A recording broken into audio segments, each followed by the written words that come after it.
So good morning. Today is November 11th, and we're going to start a new chapter. And this chapter is about plane stress, okay?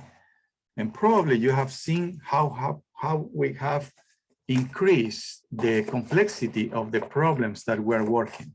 See, we started with the bar problem. So in a bar, we used a linear interpolation. Okay, then we had only 1 degree of freedom, so the x displacement of every joint. Then we presented the beam problem, and we had 2 degrees of freedom, so the vertical motion and the rotation of every joint. So we were able to use a third order, a cubic polynomial interpolation. So it's there are more degrees of freedom so the global stiffness matrix got thicker and larger. So we need definitely the computer. Now let's go to get a little bit more close to what you will find in your real life. In your real life, probably you find a lot of plates. So we're going to work with that. Now, basically in the same, well, in a parallel way as we did in chapter 1 and 2, okay? When you have a plate, you have 2 dimensions, X and Y, to worry about, okay? So the derivatives will be partial, but there are 2 cases, okay? If you have a plate, plane plate, you can apply load in the plane of the plate, or you can apply load perpendicular in the lateral direction. That's plate bending. So we're going to work only with the first problem, okay? So you have a rough idea, how can we do this? In this case, we're gonna have 2 degrees of freedom in every joint, but we're gonna have the domain will be in the plane. So there will be a 2D domain. In the 2 problems that were worked before, bar and beams, we had only one single 1D dimensions, one dimensional domains. So we had something which was very long. So with the X position, we could specify any point in the domain of each element. Now we need 2 coordinates, X and Y, to specify any point inside the element. Okay, so it's a good idea to increase so you can see the complexity. And that's what we're going to do. Now, somebody asked me 2 or 3 weeks ago, what can we do if we had, for example, in a bar, and we had a concentrated force in between the 2 joints? And I said, we can specify, we can apply a methodical process in order to get that situation and convert it into a situation when you have 2 forces at the joints, okay? And the problem is that if you have a uniform distribution of force, yeah, you can say, okay, the total force, you divide it in 2 parts, and you put it in every joint, half of that, half of the total. The problem is what happens if that distribution is not uniform? How can you, okay, get the total and split it in the 2 joints? Okay, that's that type of things we're going to do at the beginning of this chapter, okay? And then we're going to apply the process in order to go and analyze the case of in-plane plates, in-plane forces on a plate. Okay, that's what we call a plane stress problem, okay? So let's do it. Let's do it. So that's chapter 2, I don't want that. Let's see the syllabus, I don't want that. This is what I want. Okay, can you see my PowerPoint, people?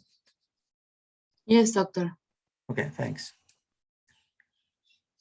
Okay, so this is chapter 3, and we're going to work with plane stress problems, okay?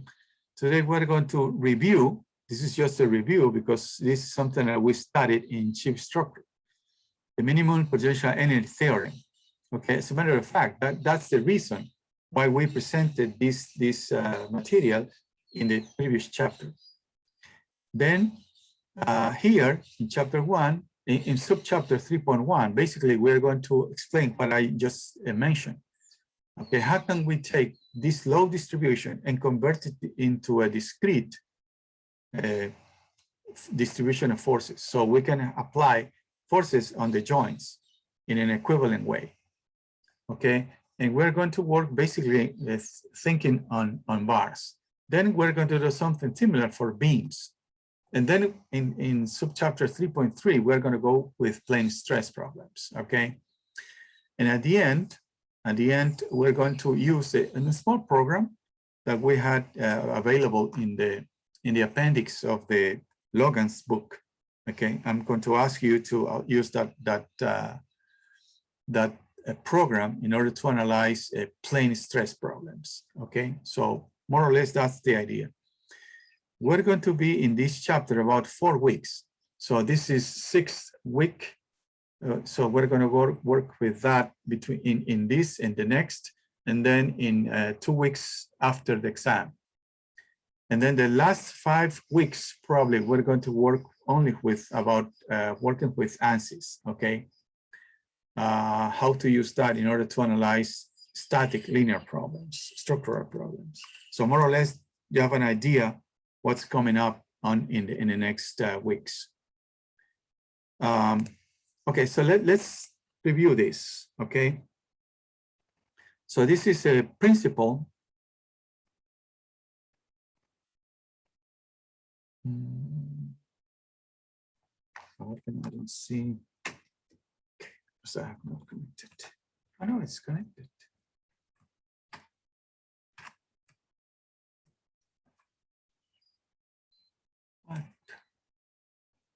What happened with this?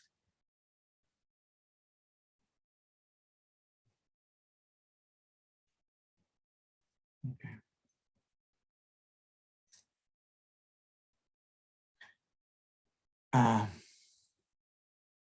There. Okay, so let's remember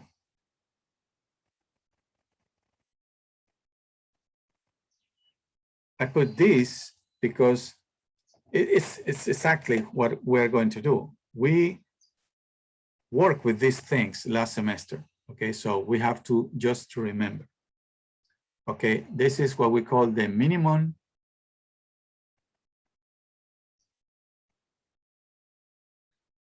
potential energy, and we put it just MPE theorem. Okay, so this is from our previous semester. It says that from all displacement fields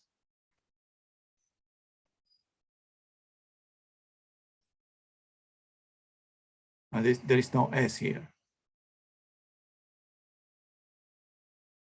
that satisfy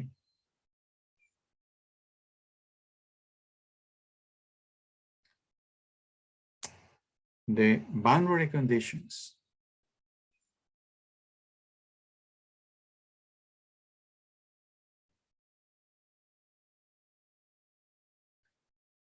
those that satisfy the equilibrium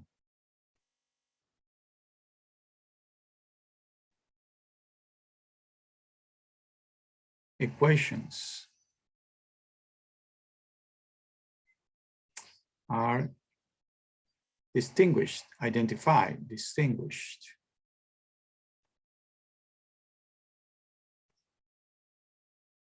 by an stationary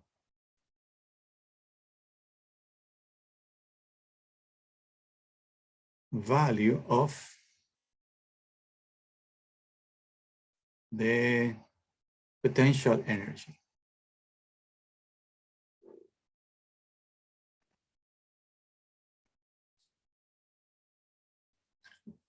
Okay. Remember, if we talk about a stationary, basically if what we work with differential calculus, what we have to do is we have to differentiate that function and make it equal to 0. The problem is that's a stationary, and that means that you could have a maximum or minimum.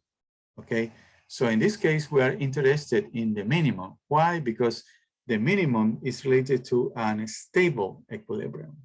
Okay, if the stationary value is stationary value, it's a minimum.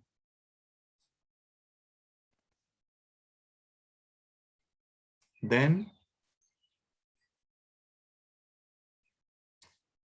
the equilibrium is stable. Okay, so for example, that's a classical explanation. You have something like this and something like that. Okay, there you have a ball here and another ball here. Okay, if you displace it in a small amount in either direction, so this will go in this direction and will not return to this position. If you make this in this situation, you see that it goes back and eventually to the same position. So these both are static equilibrium situations, okay, both, because you can see that you have a force downwards and a force upward, force downward and a force upward, and they cancel in both cases, okay? So let's suppose this is the weight, this is the normal force, this is the weight, and this is the normal force. So they cancel in both cases. But this situation, okay, if you take it and a small amount out of the equilibrium, this ball will not return to the top of this hill. On the contrary, in this case, it will return. So these both are static equilibrium, but this is unstable. And this is stable. Okay. Something else, you see here, let's suppose that we have a very simple case like this one, for example, okay? Something like that, okay? And we could have a loads, whatever, okay? And what are the boundary conditions? Here, we have no displacement, no rotation. Here, I have no displacement. So we could have something like this.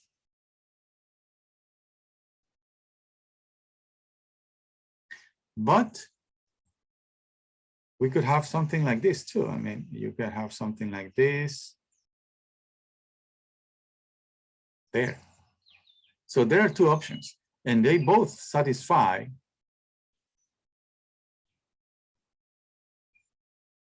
the boundary conditions, right?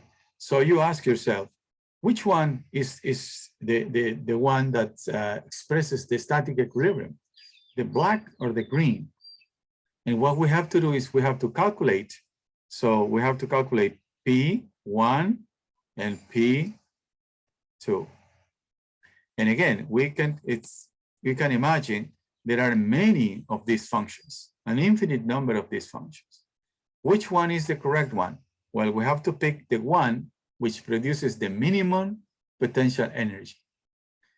Now, I'm sorry, a stationary value. If that stationary value is a minimum, then we are about here. So that situation is stable, okay? When we work with buckling, column buckling, those cases are static equilibrium cases, but they are unstable, okay? So that's something that we will have worked with in the past. Okay, now let's remember how do we calculate the minimum, the potential energy? Okay, so let's remember. Okay, the potential energy, we call it P, large P, the potential, and that's going to be equal by definition of the combination of the strain energy and the potential energy of the external work. So U is the strain internal energy.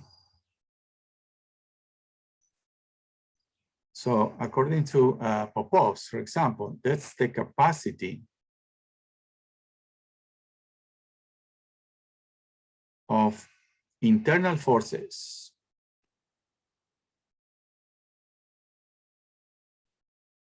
okay, or stresses, because that's usually the way we do it.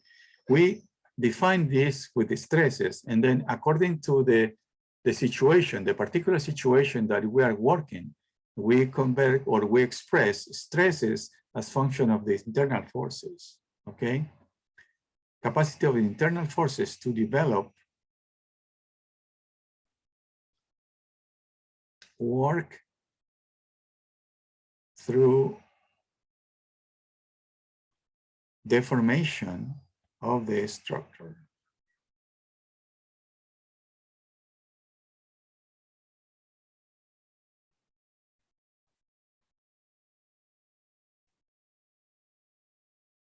Okay, so maybe you remember that this is basically equal, for example, the integration in the whole volume of sigma x epsilon x dv, remember?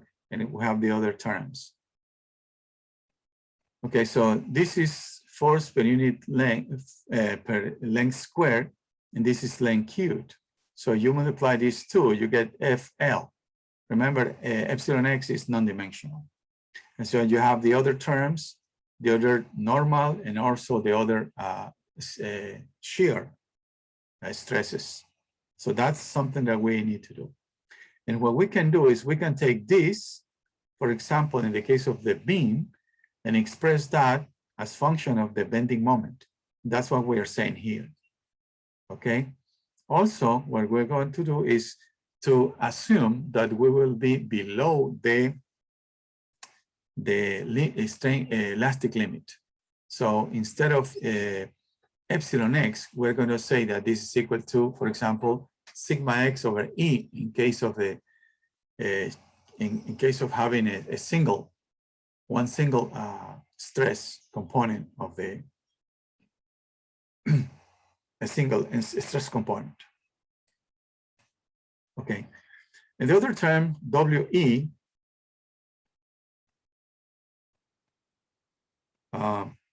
well, in some cases, let's call it V. Let me change a little bit because I'm going to say that in a minute.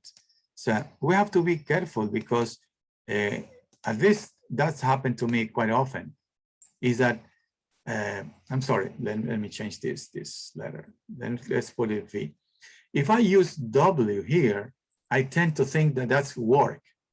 And this is something different, okay? It's related, but it's different. So this is not work. This is the potential energy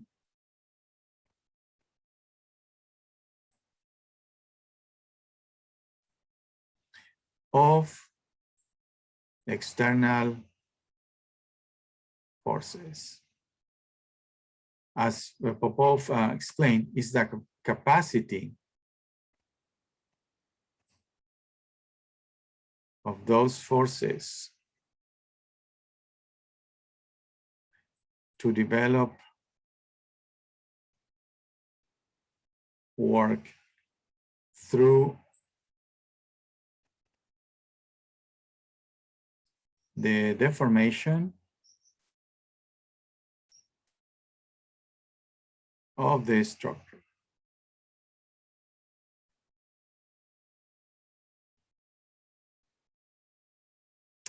Okay, so this is literal.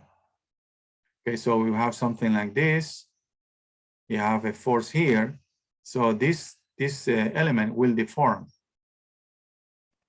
So this is delta, this is F. Okay, so if we apply this, the potential capacity that this force has is the product of this force times the displacement that it may take. Okay. Okay, now, as we're saying, let me go back, is that, okay, we have to be careful.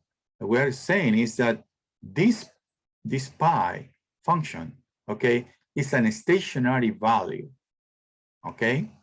So what we need to do is to somehow evaluate pi and then try to see how can we get this stationary value, okay? So here what we need to do is, after evaluating pi, we need to find an stationary position. Okay, so when we see pi, this is not equal to 0. What we need to do is we have to differentiate that somehow and make that equal to 0. And this equation allows us to specify the equilibrium equation, the equilibrium position. I'm sorry. Now, the thing is that in this case, what we're going to do is specify or calculate pi as function of the displacement of the joints. And what we're going to do eventually is differentiate that, that function as with respect to the displacement of the joints. And we're going to make that equal to 0. Maybe you remember that what we did in ship structure. What we did was we specify a function, or a function for V. And we use this symbol in order to specify that that's an approximation, okay? In here, for example, you can include an amplitude. And then after using this expression to evaluate pi in this way, okay, you can go on and try to not make a differentiation of that function with respect to the amplitude and make that equal to 0. And that will give you an expression to approximate V. More or less, that's the idea that we're going to follow. But since we're working with finite elements, we have already specified that the approximation uses interpolation using the, or based on the joint displacements. So we're going to keep doing that, okay? So that's what we're going to do in the next slide. So in this course,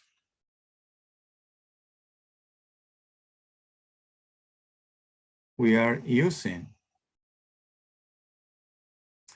interpolation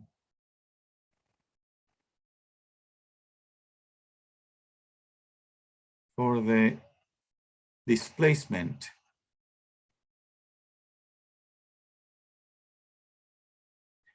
in every element. So we will use those approximations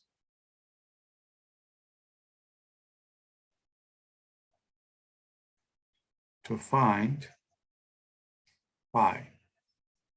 Then this is like the summary of the process that we're going to be doing during this chapter. Then we will find the stationary value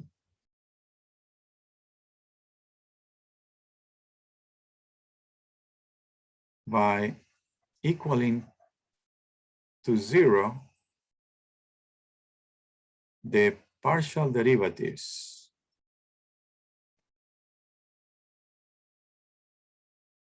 of pi with respect to with respect to the joint displacements. Okay, so that's the general process that we will follow. Okay, let's do this, okay, in the simplest case. And the simplest case is the bar. So let's explain this process for the bar element. Okay, so let's remember that we said U, this is an approximation, and we said that in every element, this is the local coordinate, is going to be equal to, see, this is an approximation, please. The 1 minus x over L, and the other element, does anybody remember what value, what expression do we have here? Miss Vega, do you remember the expression that goes here? Miss Vega, are you there? Do you remember the expression that we used to hear? X over L. Yes, good. Who is your instructor? And then here we have the expression, the displacement in the first joint and in the second joint. So we're saying is that we have one element, one joint, two joints, okay? And if we plot here the displacement, okay? So we have the displacement in the first joint, the displacement in the second joint. In here, let's put it like this, okay? This is just an approximation. This is U approximated as function of X. This is an approximation, people. So we have this D1X, and here, this is D2X. These are local. So let's use this in order to evaluate pi and see, let's see what do we obtain, okay? Now, this is very common, what the change that I'm going to do. Notice that the previous operation can also be expressed as, so this U is a scalar. Okay, let's put here. Is this U and a scalar? Okay, this is a row and this is a vector. Okay, so you remember that if you multiply a row times a vector, the result is a scalar. Okay, so in some cases, we're going to express this, but we change. See, we take the transpose of a scalar, we get the same thing because it's a 1-by-1 element. If we get the transpose of this operation is equal to what? We get this transposed. So this is the local joint displacement. I'm sorry, not the local, the joint displacement vector. And this is the N, let's call it N transpose. So this is a vector transpose, this is a row. Okay, this is a vector and it's transposed, so this is a row. And again, this is a row transposed, this is a vector. Okay, so this N is a element, this is a row. If we transpose it, we obtain a vector. So what we're saying is that this is D1X local, D2X local, transposed, and we multiply that by 1 minus x over L, but this is transposed.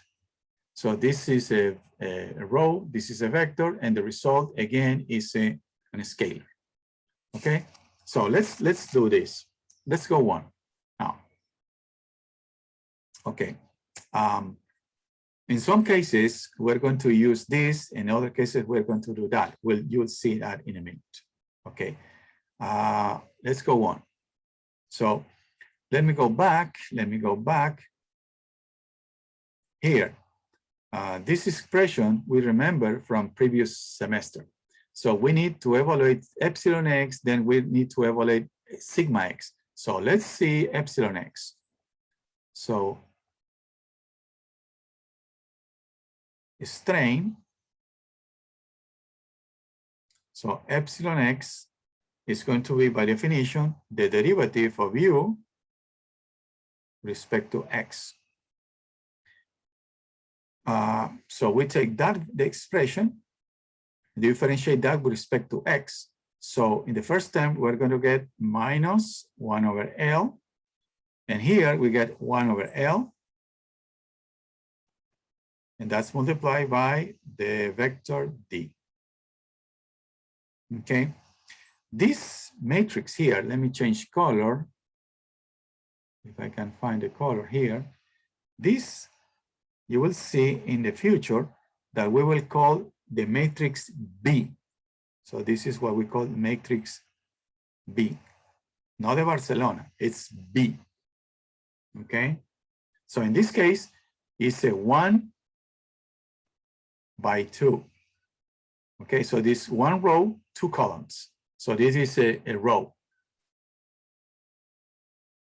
Okay, of course, this is a vector. It has 1 column and 2 elements, 2 rows. Okay, now let's proceed. Now, I need the sigma x, okay? But I'm going to express that using this expression. So sigma x, I need, to get sigma x, I'm going to multiply the Young modulus times epsilon x. Epsilon x, again, we have it here, but I'm going to use this expression. So that's going to be, these terms will be in here. Okay, let's do that.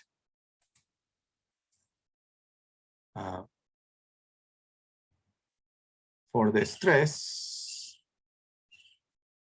okay, let's assume that we have only sigma x different than 0, okay, because this is a bar, and sigma x is below the elastic limit. This means that sigma x, we're going to express it as that. Okay, because that's the only term that we care, sigma x, and we're saying that we are below the elastic limit.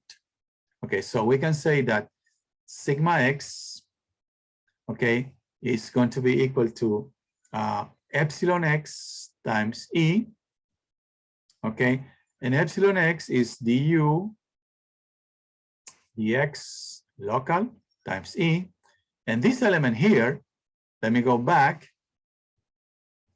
I'm going to express it like this, from this expression. So we're going to have d transpose, and here we have the derivative of that, which is this thing here.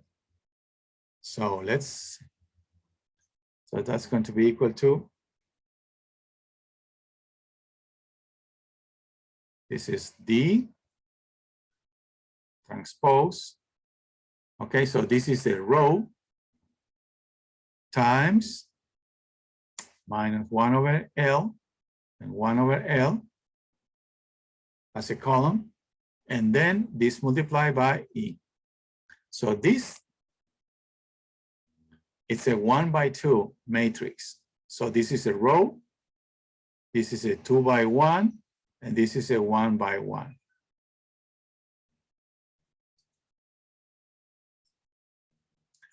Okay, so let's, before we go to the break, okay, let's replace in the expression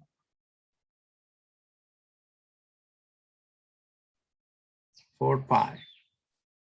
So pi is going to be 1/2 the integral in the volume of sigma x epsilon x dv. So we can say that this is equal to 1/2 the integral, and then we have this for sigma x. So that's going to be that. And this is equal to be, is going to be minus 1 over L times E. So all of this is sigma x. And then we use the other expression for epsilon x. Let me go back. That's this one here. So we're going to say that this is equal to minus 1 over L for the first, 1 over L for the second element. And then let me change that. Okay, I'm going to put this dV, and then I'm going to use to include this vector. See, I just changed order in certain terms, but there is no problem because this is a scalar. So you multiply a scalar times a vector, you can put it on the left and the right, there's no problem. Okay, now let's see. Okay, this, let me change color, No, that's fine. So this is a row, okay? Okay, so this is 1 by 2. This is a column, 2 by 1. This is a 1 by 1. And this is a 1 by 2. Okay. As we said before, we put it with blue. This this matrix here, we call it matrix B. This is going to be B, but I'm sorry, this is B transpose. And usually in the finite element notation, we call this, in this case, it's just one single element. But in the general case, we're going to call it D. So D is basically the relationship between sigma and epsilon. Okay. In this case, this is the simplest case, we're going to have only one element. But in general, we could have a matrix. Probably you remember that in the general case, we need E for Young modulus, and also we need nu and also G when you include the other terms on the stress tensor. Okay. Now, if we check this,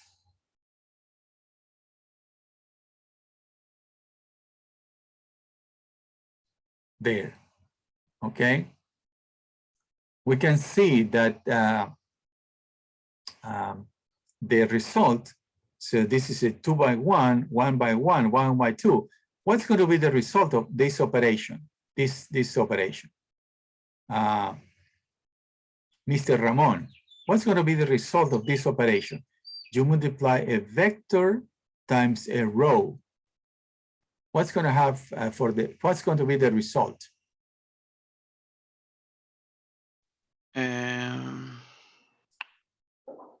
I multiply the vector and result. So this 2 by 1, 1 by 1, and 1 by 2. What's going to be the result of that? The matrix D. No. Okay, you're going to have a matrix. What are the dimensions of that matrix? What's the dimensions, the resulting dimensions of this matrix? No, I don't know. No. Ms. Cumbe, what's going to be the dimensions of this the resulting matrix from this operation? 2 by 2, yes. So it's going to be a matrix 2 by 2. And that's from there, we're going to get the stiffness matrix in the case of the bar. You will see that in a minute. Okay, so let's take a break here. And when we return, we will go on and we will deduce the stiffness matrix in the bar. But you see that we have not talked equilibrium so far. So that's, and then we're going to use the same process in order to calculate the potential energy of the external forces. And that will give us a general process in order to discretize. When you have a general distribution of force, you can convert that into discrete forces on the joints of the element.